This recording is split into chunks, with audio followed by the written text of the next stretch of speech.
So number one, you're given the function w of t, and you want to evaluate w of t at -5.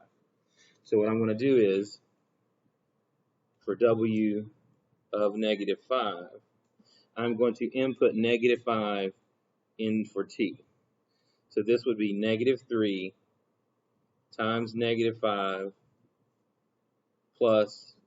minus 1.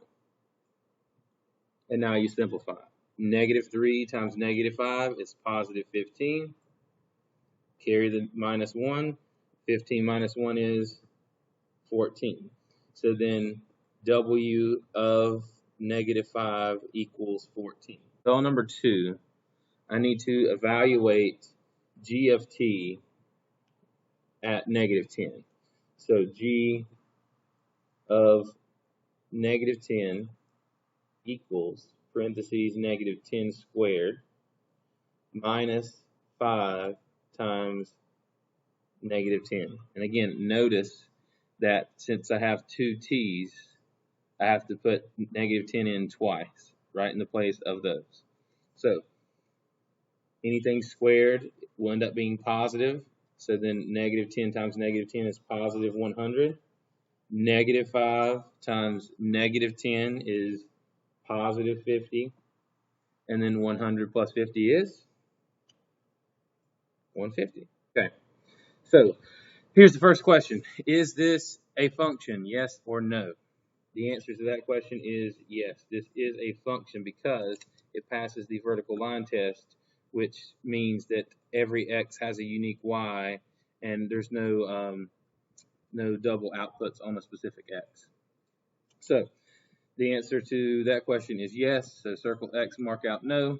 Domain. Domain is length. So length from left to right. So this goes to the left to -3, comma, all the way to 1 on the x-axis. Now, I am able to hit 1, so therefore I'm equal, so I will put a bracket. So I can actually hit positive 1, so bracket. However, if you are looking at the screen, it's a very, very small open circle, but it is completely open here. So an open circle means that I will put a parenthesis instead of a bracket. So open circle, parentheses, closed circle, which means equal to, I'm going to put the bracket.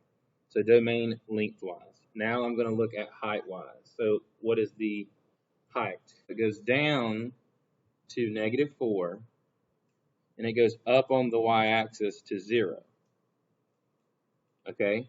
I am able to hit and be equal to -4 because it's closed, correct? So in terms of -4, I can put a bracket.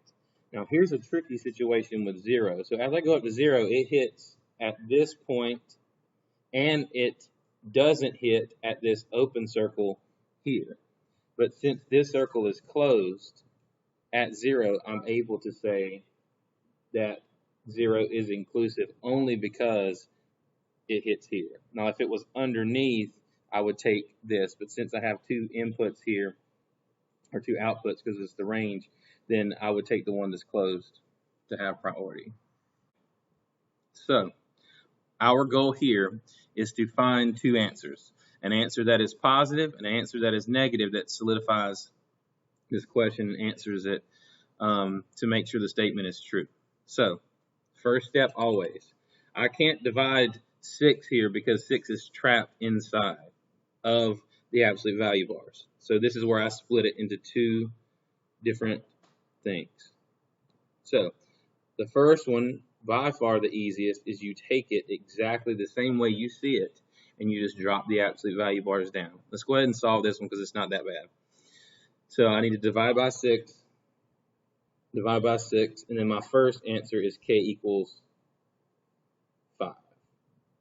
Okay, so I solve it just like a linear equation, drop the absolute value bars, and done. Now, we also know that that's the positive version of the answer, but I also, inside, could get a -30, and the absolute value of -30 also produces a positive 30.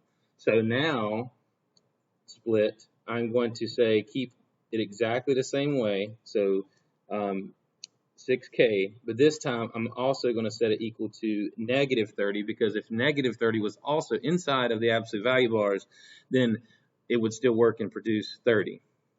So then this time, divide by 6, and you get k equals negative 5. If I were to substitute this back in, 6 times 5 is 30, check. 6 times negative 5 is negative 30, but the absolute value of negative 5 is, or negative 5 times 6, which is negative 30, is positive 30. So both of these work. So you want the positive version, solve it naturally, and then the negative version of that to get the solution.